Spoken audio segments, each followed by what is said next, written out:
In this picture here, you'll see me working multiple fast food jobs because as a veteran with a high disability rating and benefits, I'm not going to say anywhere that I'm not happy. Ladies and gentlemen, today we're going to be talking about being an employee, being a manager or a frontline supervisor, and how to make that cohesive relationship work for both the manager, the employee, and the company. Let's get into it. Let me get into my first picture right here. You see this picture, you see people stacked up behind piles of paper, manager in the front, like just judging everybody, and people just work. This is called bureaucracy, and bureaucracy sucks. So let me give you an example that I went through when it comes to bureaucracy. I used to work in a call center in a sales department, and we used to sell credit cards. And if you've ever been sold a credit card, you have to listen to a long disclosure over the phone. Now, back in the day, we used to have to read those disclosures, and we used to always make mistakes. And our managers used to only QA those calls that we sold credit cards on. So somebody that sold 25 credit cards a month, 30 credit cards a month would have a bonus of $6,000, right? However, it would get taken away because you messed up on your QA. So we came up with an idea. We said, hey, this process should be automated because we're reading it and we're making mistakes, and you guys are QAing these calls and nobody's getting a bonus.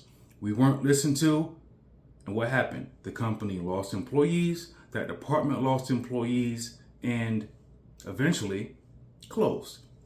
So bureaucracy is a lot of red tape. When you know the answer to something, but you give it to your manager or your supervisor, but it has to go through 13 levels of approval on the way up and then come down, and you don't get no credit. Most of it is you know the answer, but they don't want to hear the answer coming from you. And that can cause frustration. Now, let's get into frustration, what that looks like. When you're frustrated with your employee or your job, here's what you don't do. Don't get into your feelings. Only give them facts. Give them facts, give them figures, never feelings. Here's how you do it. Here's how you stand up for yourself too. Hey boss, I've done this much work over the past month and a half, 2 months, or this year. I think I deserve this. Or here's what I contributed to the company. Here's how I went above and beyond. I've worked off the clock. I've done this. I've done this. I've done this.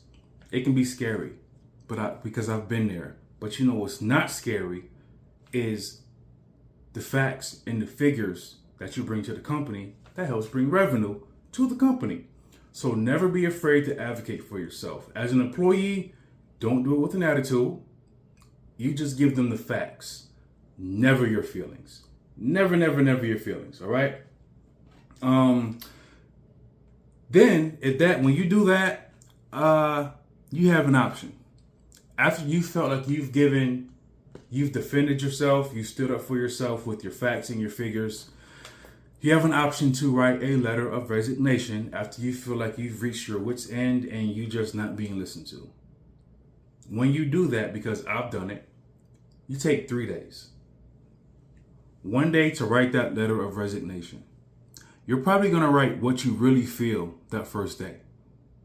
Hey, I hate you, F you boss, F this job, I'm out. That's going to be your first day. Your second day, you're going to think about it. Do I still feel this way? You may revise it. You may type it over again, write it out, ask somebody what they think. You know, if you have a mentor, ask your mentor, what do you think about this? Then on the third day, you decide, I'm going to send it or not. Do I still feel the same way? Do I feel the same way? And decide if you're going to send it or not, or give that job another month or 2 months or 3 months. All right. And that's how companies lose employees, through that bureaucracy, not listening to your employees who are your frontline employees. In military terms, your grunts doing all the work on the front lines for y'all, and not making them feel valued or listened to.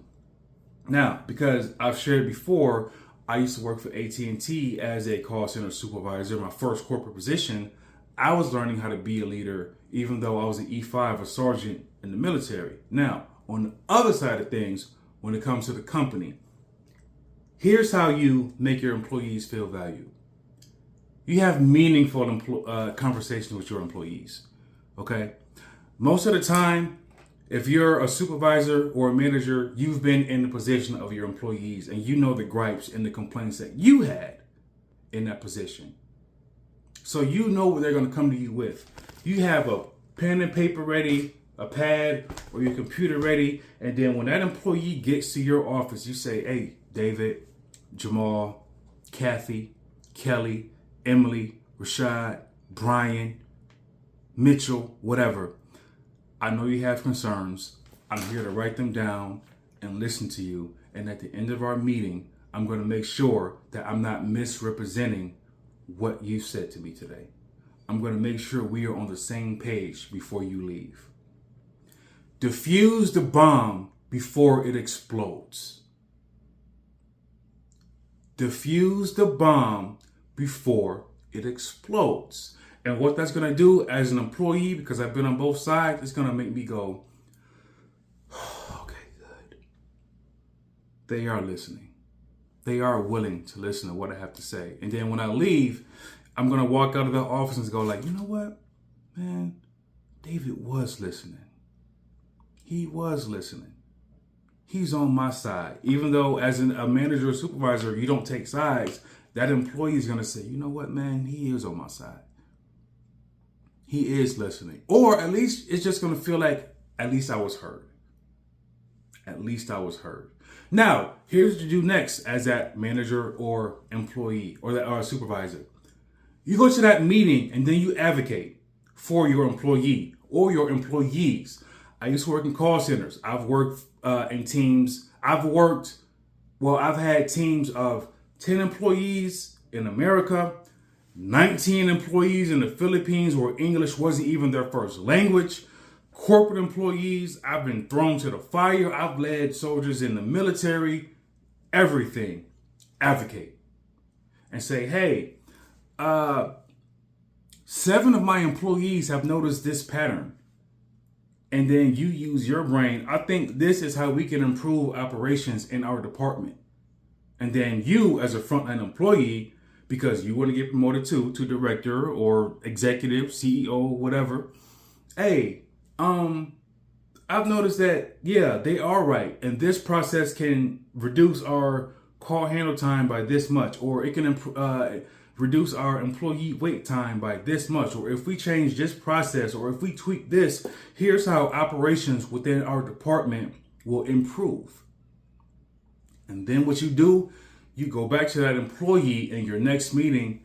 Hey, David, Stephanie, Emily, Rashad, Brian, Jamal, I took your feedback up the chain. And here's what came back down. And I want to say thank you for your feedback. We have some new processes, some policies and procedures that are coming down the pipe. Going to be very exciting. It's going to make your job a lot easier. And you know what that does for us as employees? It goes, man, damn, I am getting listened to here. I was going to quit just a month ago, but I feel heard. I feel seen. My value is my input is being valued. Now, this 45-minute drive that I make to work every day don't feel as bad because I'm going to go to an office where I feel valued. And my opinion is valued and I feel listened to. Because trust me, I live in Atlanta and I hate making these 45, 55-minute drives to work, especially to a place where you're not going to feel valued and you feel like your opinion isn't going to even be heard. And then what happens? Hopefully, the morale will turn around in your company. Your employees will feel valued. They'll receive their bonuses on their end, and then you as a direct or manager or supervisor, you receive your bonuses, and everybody gets to move up the corporate ladder. That retention rate stays high because everybody feels listened to. everybody feels valued. And there is no bureaucracy. Okay? It doesn't take 3 weeks for something to go up the chain and then 5 weeks for it to come back down. Because by that time, you've lost 30% of your staff. Because the changes take too long. Listen to your frontline employees. In military terms, listen to the grunts fighting the war on the front lines. They know the battle. The generals that are way up there, they may not. They may not. And down here in the meat grinder, you're losing privates, employees, your frontline employees. You have to keep on recruiting in both a military sense and in a corporate sense. You have to continuously recruit because you're losing the people who are most valuable to the company, the grunts, the people doing the dirty work. And talking about that dirty work, I would love to do it. Visit me at www.dkendrickjr.com. This whole video was motivated by a blog post that I wrote called I Quit My Job to Save My Mental Health when I was going through all of this. And I said, you know what? I'm done. I quit. And it was one of the best decisions I've ever made in my life. And I want to help other corporate professionals and just anybody who's entering the workforce or is in the workforce, just be a more happy employee. All right?